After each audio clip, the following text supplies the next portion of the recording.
स्वागत है आप सभी का आपके अपने YouTube चैनल XP क्लासेस में। मैं रामपाल सिंह आज आपको कक्षा 11 की साहित्यिक हिंदी के अंतर्गत जो अनिवार्य संस्कृत का पाठ है, संस्कृत दिग्दर्श का, उसके पाठ 3 में ले चलता हूँ। बच्चों, पाठ का नाम है सदाचारोपदेश, अर्थात सदाचार के उपदेश। इसमें आपको समस्त जो श्लोक मिलेंगे वो सदाचार से संबंधित मिलेंगे, यानी ये शिक्षाप्रद श्लोक हैं। व्यक्ति को क्या करना चाहिए, क्या नहीं करना चाहिए आदि का ज्ञान देने वाले श्लोक, इसीलिए इनका नाम है सदाचारोपदेश। चलिए पाठ को प्रारंभ करने से पहले इसका संदर्भ देख लेते हैं। तो संदर्भ बहुत आसान होता है अनिवार्य संस्कृत में, क्योंकि यहाँ लेखक आदि का नाम या पुस्तक आदि का नाम नहीं लिखना पड़ता। ठीक, केवल पुस्तक हिंदी की संस्कृत दिग्दर्श का और पाठ का नाम लिख दिया जाता है। चलें शुरू करें। प्रस्तुत श्लोक या प्रस्तुत पद्यांश, बच्चों सारे ही इसमें श्लोक दिए गए हैं, इसलिए आप पद्यांश या श्लोक में से किसी एक शब्द को चुन लें। तो प्रस्तुत श्लोक हमारी पाठ्य पुस्तक साहित्यिक हिंदी या केवल हिंदी, ठीक, जैसा भी उचित लगे। तो प्रस्तुत श्लोक हमारी पाठ्य पुस्तक साहित्यिक हिंदी के संस्कृत दिग्दर्शिका के सदाचारोपदेश नामक पाठ से अवतरित है, बस। ठीक, इसके अलावा और कुछ नहीं। तो चलिए पहला श्लोक शुरू करते हैं। श्लोक है संगच्छध्वं संबद्धध्वं संभो मनांसि जानताम देवा भागम यथा पूर्वे संजनाना उपासते।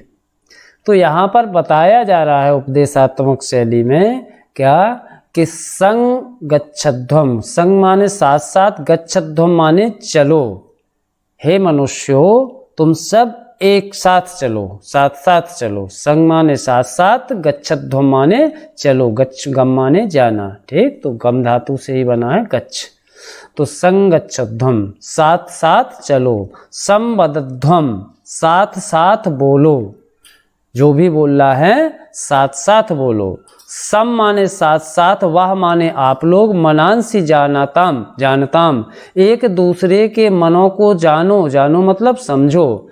तो आप सभी लोग साथ साथ एक दूसरे के मनों को जानें अर्थात समझें। और देवा भागम यथा पूर्वे, यथा माने जिस प्रकार से, पूर्व माने पहले, देवा माने देवता लोग, भागम माने अपने अपने भाग का कार्य किया करते थे, अपने अपने हिस्से का कार्य किया करते थे, है ना। सभी देवताओं का अपना बटा हुआ था। सूर्य का काम है ऊष्मा और ऊर्जा प्रदान करना, प्रकाश प्रदान करना। तो वरुण का काम होता था वर्षा देना। तो सबका अपना अपना जिस प्रकार से भाग कामों का बटा हुआ था। संजनाना उपासते, ऐसे ही सम माने साथ साथ, जनाना माने लोगों को, उपासते माने उपासना करनी चाहिए, अर्थात अपने अपने कर्तव्यों को जान करके उन्हें करना चाहिए। ठीक, तो एक बार समस्त ले लें, पूरा एक साथ ले लेते हैं। ठीक, संगच्छध्वम साथ साथ बोलें, संबद्धध्वम साथ साथ वो, संगच्छध्वम साथ साथ चलें, संबद्धध्वम साथ साथ बोलें, संबा मनांसि जानताम, और हम सब साथ साथ एक दूसरे के मनों को जानें समझें। देवा भागम यथा पूर्वे, जिस प्रकार से पहले देवता लोग अपने अपने भाग का कर्म किया करते थे। संजनाना उपासते, ऐसे ही सभी लोग अपने अपने कर्मों की उपासना करें। ठीक, दूसरा देखते हैं। कुर्वन्नेव कर्मणि जिजीविषेक्षतं समाह एवं त्वयि नान्यथो अस्ति न कर्म लिप्यते नरे। तो देखिए, कुर्वन्नेव कर्मणि, कर्मणि माने कर्म को, कुर्बन माने करते हुए, एह माने इस संसार में। ठीक, कर्मणि माने कर्म को, कुर्बन माने करते हुए, इवेह माने इस संसार में। तो इस संसार में कर्म को करते हुए ही जिजीविषित, जिजीप्सित माने जीने की इच्छा करनी चाहिए। कितनी? शतम समाय। शतम समाय का मतलब 100 वर्षों तक। ठीक, ये छा का हुआ है सा। ठीक, सा था यहाँ शतम, तो संधियों के नियम के कारण ये छा में बदल गया, तो शतम माने 100। तो कर्मणि कुर्वन् ये वे है, यानी कर्म को करते हुए ही जिजीविषेत जीने की इच्छा करनी चाहिए। शतम समास 100 वर्षों तक। तो इसको सीधा मिलाएंगे तो बच्चों क्या बन गया कि कर्म करते हुए ही मनुष्य को 100 वर्ष तक जीने की इच्छा करनी चाहिए, है ना। अगर कर्म नहीं कर रहे हो तो फिर का 100 वर्ष जियो, 1000 वर्ष जियो, 2 वर्ष जियो या कुछ भी ना जियो। अगर कर्म कर रहे हैं तभी 100 वर्ष तक जीने की इच्छा करें, नहीं तो ऐसे तो पत्थर अपने स्थान पे पड़ा है, हजारों वर्षों से, लाखों वर्षों से पड़ा हुआ है, पड़ा है और आगे पता नहीं कितने वर्षों तक पड़ा रहेगा। तो यदि आप कर्म नहीं कर रहे हैं तो आप में और पत्थर में या आप में और निर्जीव में कोई फर्क ही नहीं है। यदि 100 वर्ष की इच्छा तक 100 वर्ष तक जीने की इच्छा है तो कर्म करते हुए ही 100 वर्ष तक जीने की इच्छा करनी चाहिए। एवं माने इस प्रकार से, त्वयि माने तुम में, न अन्यथो अस्ति, तुम लोग अन्यथा नहीं होगे, अर्थात तुम्हारा जो जीवन है वो व्यर्थ नहीं जाएगा। अगर कर्म करते हुए तुमने 100 वर्ष तक जिए तो न अन्यथा, अर्थात न अन्यथा का मतलब तुम्हारा जीवन व्यर्थ नहीं जाएगा। और ना कर्म लिप्यते नरे, और ना ही नरे माने मनुष्य में, लिप्यते माने लिपटेंगे, कर्म माने कर्म, और ना ही मनुष्य में कर्म लिपटेंगे। कहने का भाव कि मनुष्य को कर्म भी नहीं बांध पाएंगे, कर्मों में मनुष्य लिप्त भी नहीं होगा। ठीक, तो फिर से देख लें एक बार।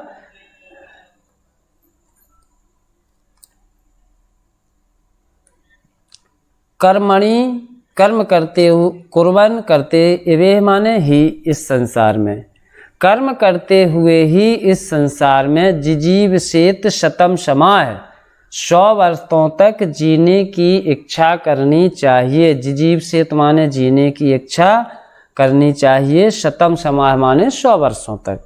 कर्म करते हुए ही मनुष्य को 100 वर्ष तक जीने की इच्छा करनी चाहिए।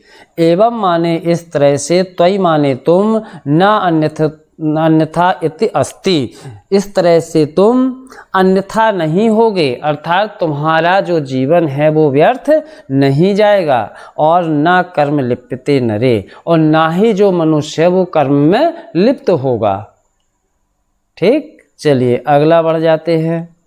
अगला है मधुमत में निष्क्रमणम, मधुमत में परायणम, वाचा बदामी मधुमत, भूयाशम मधु सदस्यः।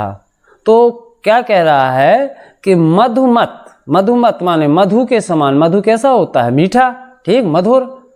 मधु माने शहद, ठीक, तो शहद के समान, में माने मेरा निष्क्रमण हो, ठीक, मेरा निष्क्रमण जो है वो कैसा हो? शहद के समान हो। और मधुमत में परायणम, और शहद के समान ही मधुर मेरा परायण हो। और वाचा बदामी मधुमत, और जो वाणी बोलूं वो भी मधुमत यानी शहद के जैसी मीठी हो।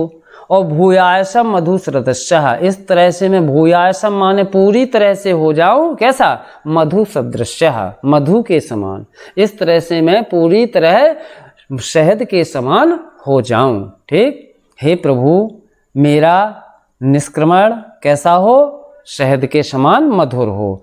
हे प्रभु मेरा परायण कैसा हो? मधु के समान यानी शहद के समान मधुर हो। हे प्रभु मैं वाणी कैसी बोलूं? मधु के समान यानी शहद के समान मीठी। और इस तरह से भूयासम माने में संपूर्ण रूप से मधु सदृश्य, मधु के बिल्कुल मधु के समान ही हो जाऊं, अर्थात शहद के समान ही मधुर हो जाऊं। ठीक, समझ गए होंगे। चलते हैं आगे।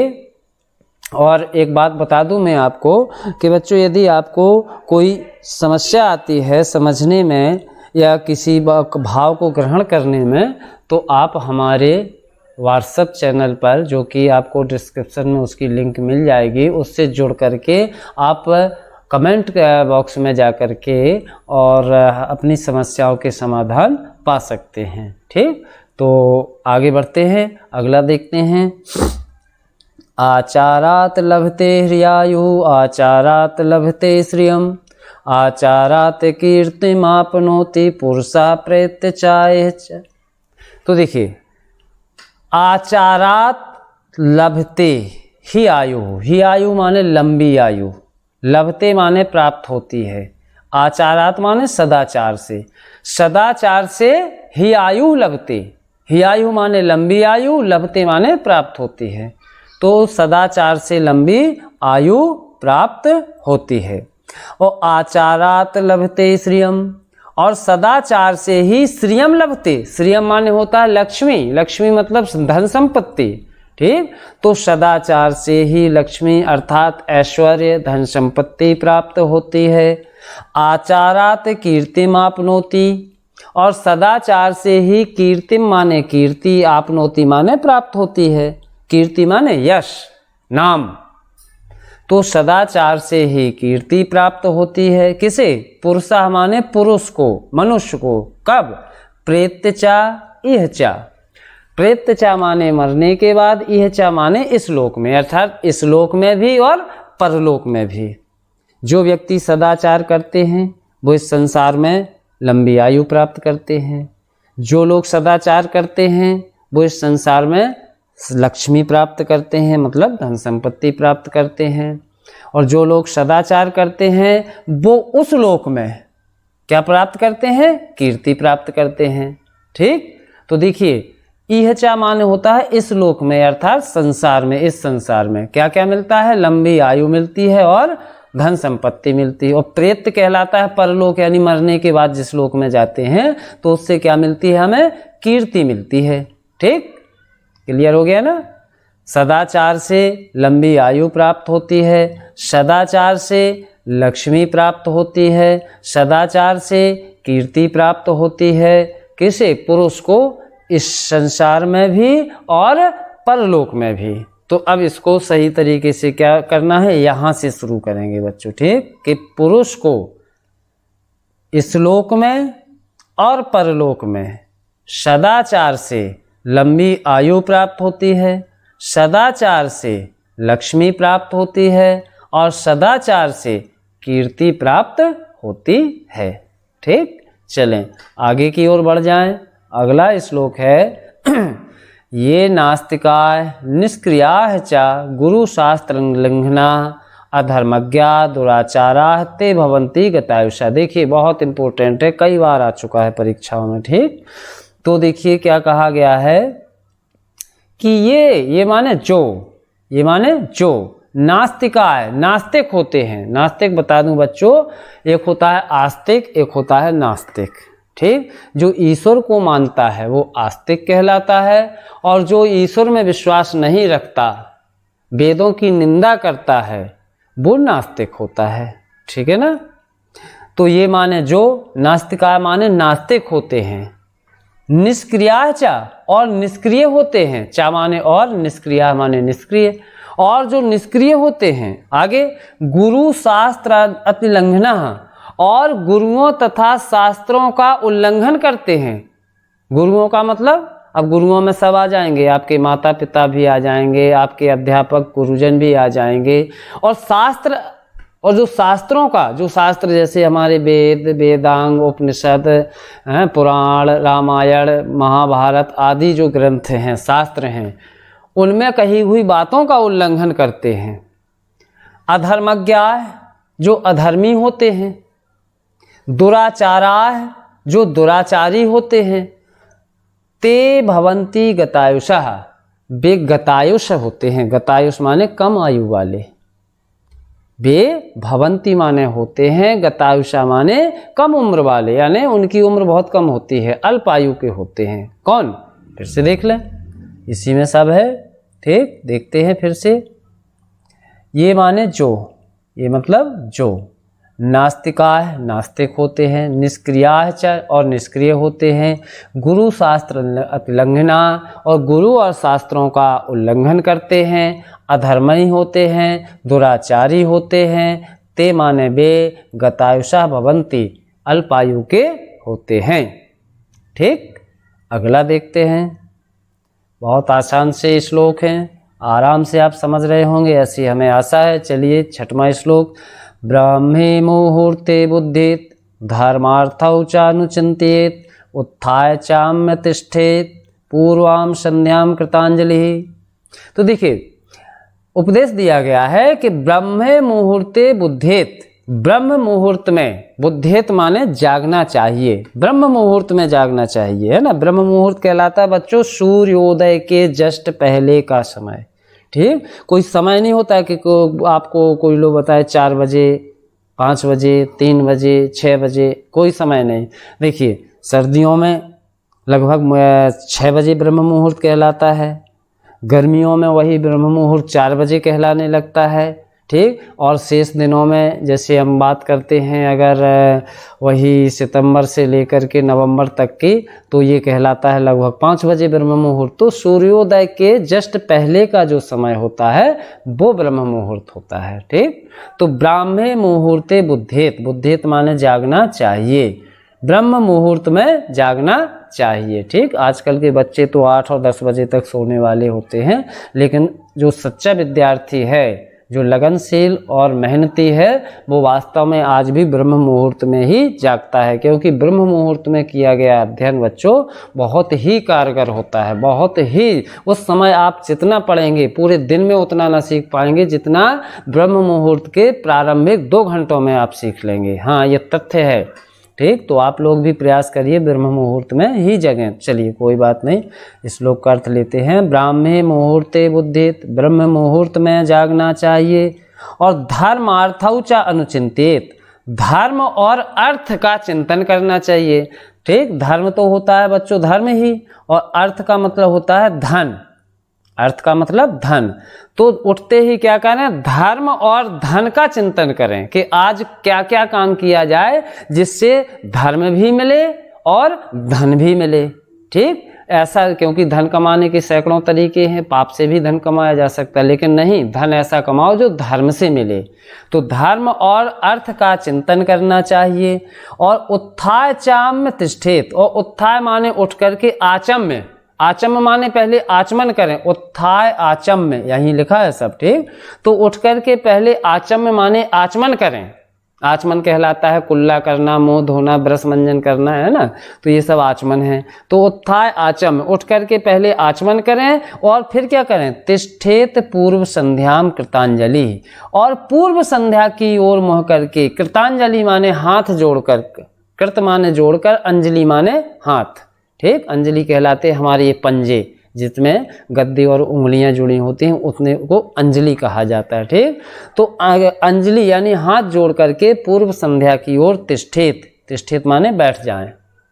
ये करना है, क्या करना है कि ब्रह्म मुहूर्त में जागना चाहिए, और जागते ही धर्म और धन के संबंध में सोचना चाहिए। उठ करके और आचमन करके पूर्व संध्या की ओर हाथ जोड़कर बैठ जाना चाहिए। ठीक, अगला अक्रोधना सत्यवादी भूतानाम अभिहिंसकः अनसूयश्च जिभ्यश्च शतं वर्षाणि जीवति। तो देखिए यहाँ ये बताया गया है बच्चों कि कौन व्यक्ति 100 वर्ष तक जीता है या किसको 100 वर्ष तक जीने का अधिकार है। ठीक, हर व्यक्ति को अधिकार नहीं है 100 वर्ष तक जीने का। यहाँ बताया गया है कि किसे 100 वर्ष तक जीने का अधिकार है। देखें, अक्रोधना, जो अक्रोधी होता है अर्थात क्रोध नहीं करता कभी। ठीक, अक्रोधना माने जो क्रोध नहीं करता। सत्यवादी, जो सदैव सत्य बोलता है। भूतानाम, भूतानाम मतलब प्राणियों के प्रति। अभिहिंसका, जो हिंसा नहीं करता। हिंसका माने हिंसा करने वाला, अभिहिंसका माने हिंसा न करने वाला। तो जो प्राणियों के प्रति हिंसा नहीं करता है, ठीक, किसी भी जीव जंतु को नहीं मारता, नहीं सताता। ठीक, अनसूयश्च, अनसूयश्च माने होता है जो बुराई नहीं करता, किसी की निंदा नहीं करता। अजिभ्यश्च, अजिभ्यश्च का मतलब होता है जो कुटिलता नहीं करता। ठीक, जो किसी की बुराई नहीं करता, जो कुटिलता नहीं करता। शतं वर्षाणि जीवति, वह 100 वर्ष तक जीता है। कौन? अक्रोधना, जो क्रोध नहीं करता। सत्यवादी जो सत्य बोलता है, भूता नाम अभिहिंसका जो प्राणी मात्र के प्रति हिंसा नहीं करता है, अनसूयश्च और जो निंदा नहीं करता, अजिभ्यश्च जो कुटिलता नहीं करता, शतम वर्षाणि जीवति वह 100 वर्ष तक जीता है। अगला अब देखिए यहाँ बताया गया है कि आखिर कौन सी चीज किसको मार देती है। ठीक, देखें, अकीर्तिम विनयो हंति हंत्यनर्थम पराक्रमः हंति नित्यम क्षमा क्रोधम आचारो हंत्य लक्षणम। तो देखिए, अकीर्तिम विनयो हंति जो विनय है, विनम्रता, विनय मतलब विनम्रता, अकीर्तिम हंति, हंति माने मार देती है, किसको? अकीर्ति, अकीर्ति माने बदनामी, अपयश।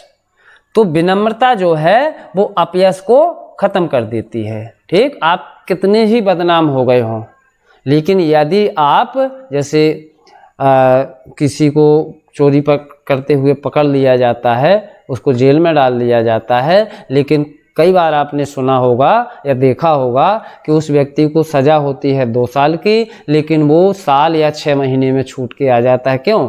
क्योंकि वहाँ उसके अच्छे व्यवहार को देखकर, उसकी विनम्रता को देखकर। तो वही कहा गया है कि विनम्रता जो है वो अपयश को हर लेती है, यानी मार देती है।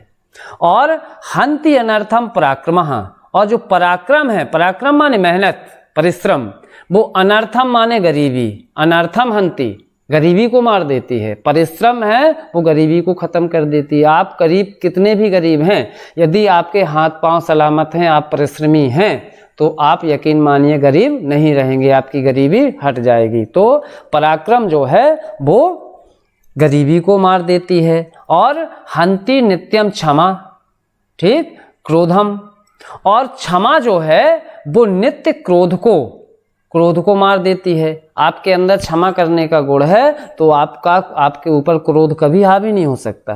ठीक, तो क्षमा नित्य जो है वो क्रोध को मार देती है। आगे कहा गया आचारो हंति अलक्षणम, और जो सदाचार है, आचार माने सदाचार, और जो सदाचार है वो सभी अलक्षणों को मार देती है। अलक्षण माने बुरे लक्षणों को, तो सदाचार सभी बुरे लक्षणों को मार देती है। तो यहाँ ये बताया गया कि सदाचार सबसे श्रेष्ठ है। विनम्रता किसे मार देती है, फिर से देखते हैं एक बार, क्योंकि ये आपके प्रश्न जो हैं अभ्यास में पूछे जाएंगे कि अकीर्ति को कौन मारता है, गरीबी को कौन मारता है, क्रोध को कौन मारता है। ठीक, तो यही देखें कि अकीर्ति को विनय मार देती है, गरीबी को पराक्रम मार देता है, और क्रोध को क्षमा मार देती है, और अलक्षणों को यानी सभी बुरे लक्षणों को सदाचार मार देता है। ठीक, तो अकीर्ति को विनय मार देता है, पराक्रम गरीबी को मार देता है, क्षमा नित्य क्रोध को मारती है, और सदाचार समस्त बुरे लक्षणों को मार देता है। अगला, अभिवादनशीलस्य नित्य वृद्धुपसेविनः चत्वारि तस्य वर्धन्ते आयुर्विद्या यशोबलम्। तो देखिए, यहाँ बताया गया है कि आयु पाना है, यश पाना है, विद्या पाना है और बल पाना है, तो क्या करना चाहिए मनुष्य को। ठीक, तो इसी में देखेंगे कि क्या कहा गया कि अभिवादनशीलस्य, जो अभिवादनशील होते हैं, अभिवादनशील कहलाते हैं, अपने से बड़ों के का अभिवादन करना, उनका आशीर्वाद लेना, उनको नमस्कार करना। ठीक, तो जो अभिवादनशील होते हैं, और नित्य वृद्ध उपसेवना, और जो नित्य माने निरंतर वृद्धों की, अपने बुजुर्गों की, अपने पूर्वजों की, बूढ़े लोगों की सेवा करते हैं। ठीक, चत्वारि तस्य वर्धन्ते, चत्वारि माने 4, तस्य माने उनकी, वर्धन्ते माने बढ़ती हैं, उनकी 4 चीजें बढ़ती हैं। क्या? आयुर्विद्या यशो बलम, यानी आयु भी बढ़ती है, आयु, विद्या, यश, यश मतलब नाम, और बल, बल माने पराक्रम, ताकत। ठीक, तो जो अभिवादनशील होते हैं और नित्य वृद्धों की सेवा करते हैं, उनकी आयु, विद्या, यश और बल, ये 4 चीजें बढ़ती हैं। ठीक, क्लियर हो गया। अगला देखते हैं, वृत्तम यत्नेन संरक्षेत वित्तम याति याति च।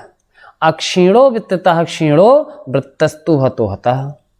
तो यहाँ बताया गया है कि देखिए वृत्त, अब दो चीज़ें, दो शब्द यहाँ पर यहाँ लिख देता हूँ तो आपको समझने में आसान होगी। एक है वृत्त और एक है आपका वित्त, ठीक, एक वित्त है और एक वृत्त है। तो देखिए बच्चों, वृत्त का मतलब होता है कैरेक्टर, चरित्र, ठीक, और वित्त का मतलब होता है धन संपत्ति। तो यही देखना है, ठीक। अब देखें क्या कहा गया कि वृत्तम माने चरित्र की यत्नेन संरक्षित, यत्न पूर्वक रक्षा करनी चाहिए, चरित्र की यत्न पूर्वक रक्षा करनी चाहिए। वित्तम धन तो अयाति आता है, याति चा और चला जाता है, धन तो आता है और चला जाता है। अक्षीणो वित्ततः, अगर वित्त क्षीण हो गया, वित्ततः देखिए वित्त का मतलब धन, तो यदि धन क्षीण हो गया तो अक्षीणो, तो कुछ भी क्षीण नहीं हुआ, और क्षीणो वृत्तः, और यदि वृत्त क्षीण हो गया, वृत्त मतलब चरित्र, तो हतः हतः, तो वह मर गया, वह मर गया, अर्थात जिसका चरित्र नष्ट हो गया वह मरे हुए के समान हो जाता है, ठीक। फिर से देख लें, वृत्तम यत्नेन संरक्षित, चरित्र की यत्न पूर्वक रक्षा करनी चाहिए। वित्तम अयाति याति चा, धन तो आता है और चला जाता है।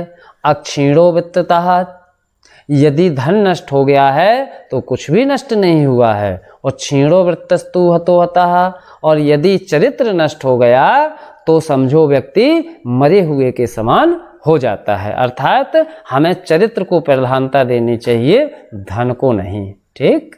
अगला सत्येन रक्षते धर्मो विद्या योगेन रक्षते, मृज्या रक्षते रूपम कुलम वृत्तेन रक्षते। तो यहाँ बताया गया है कि किसकी रक्षा काहे से करनी चाहिए या काहे से होती है, ठीक है ना। तो देखिएगा यहाँ लिखा है सत्येन, सत्येन माने सत्य से, धर्मो रक्षते, धर्म की रक्षा होती है, सत्य से धर्म की रक्षा होती है, ठीक। और विद्या योगेन रक्षते, और विद्या की रक्षा योग से होती है। योग माने होता है अभ्यास, है ना, प्रैक्टिस। तो विद्या कब बची रहती है, जब हम निरंतर प्रैक्टिस यानी अभ्यास करें। यदि हमने अभ्यास छोड़ दिया तो चाहे हम जितने योग हों वो हमारी विद्या किसी काम की नहीं रहती है, ठीक। तो विद्या योगेन रक्षते, विद्या की रक्षा योग से करनी चाहिए, अर्थात अभ्यास से करनी चाहिए। और मृज्या रक्षते रूपम, और रूप की रक्षा जो है वो मृज्या से करनी चाहिए। मृज्या क्या है बच्चों, मृज्या का मतलब होता है स्नान, क्या होता है, स्नान, ठीक, हाँ, साफ सफाई। तो रूप की रक्षा कब होगी, जब निरंतर आप साफ सुथरे रहेंगे। तो मृज्या माने स्नान, स्नान से रूप की रक्षा होती है। और कुलम वृत्तेन रक्षते, और वृत्त माने चरित्र, ऊपर के श्लोक में आप पढ़ भी चुके हैं। तो चरित्र से कुल की रक्षा होती है, अर्थात चरित्र के द्वारा अपने कुल की रक्षा करनी चाहिए। कुल मतलब होता है आपका वंश, आपका खानदान, ठीक। तो आपके खानदान की रक्षा, आपके खानदान का नाम तभी रहेगा जब आपका चरित्र उज्जवल होगा, अच्छा होगा, है ना। तो एक बार फिर देख लेते हैं,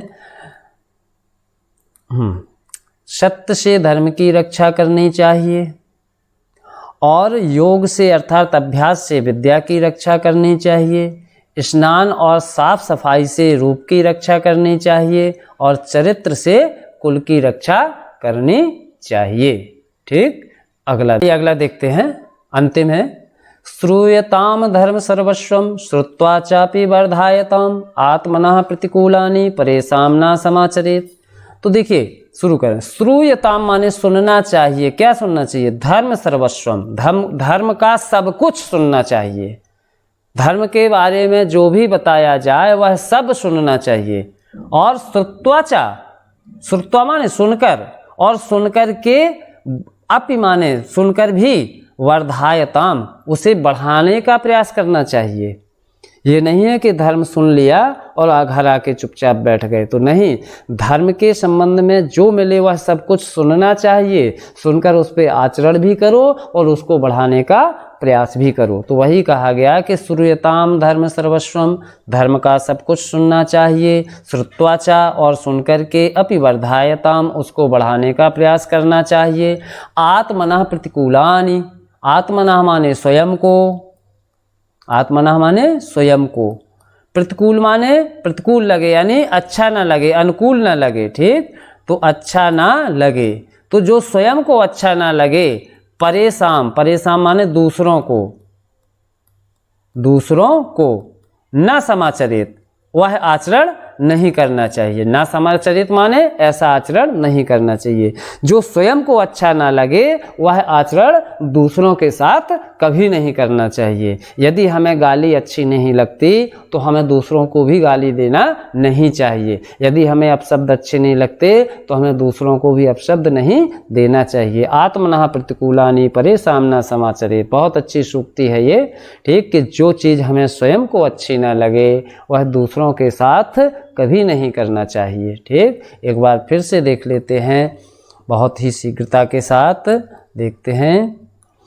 श्रुताम धर्म सर्वस्वम, धर्म का सब कुछ सुनना चाहिए। श्रुत्वा चापि वर्धायताम, और सुन करके उसे बढ़ाना भी चाहिए। आत्मनः प्रतिकूलानि, जो स्वयं को प्रतिकूल लगे। परेशान ना समाचरे, तो वह दूसरों के साथ आचरण नहीं करना चाहिए। बहुत मोस्ट है, देखिए आप कितना बहुत आया, 7, 8, 9, 10, 11, 12 लगातार हर साल ये वाला आता है, या तो सूक्ति के रूप में या नहीं तो फिर श्लोक का अर्थ के रूप में, ठीक। तो इस तरह से बच्चों ये आपका जो सदाचारोपदेश पाठ है वो समाप्त हुआ, और आशा करते हैं कि आपको ये काफ़ी समझ में भी आया होगा। और यदि बच्चों हमारे बनाए हुए वीडियो आपको पसंद आते हैं तो कृपया वीडियो को लाइक करें, शेयर करें, हमारा उत्साहवर्धन करें, और चैनल को सब्सक्राइब एंड शेयर करना ना भूलें। मिलते हैं अगले वीडियो में, तब तक के लिए नमस्कार।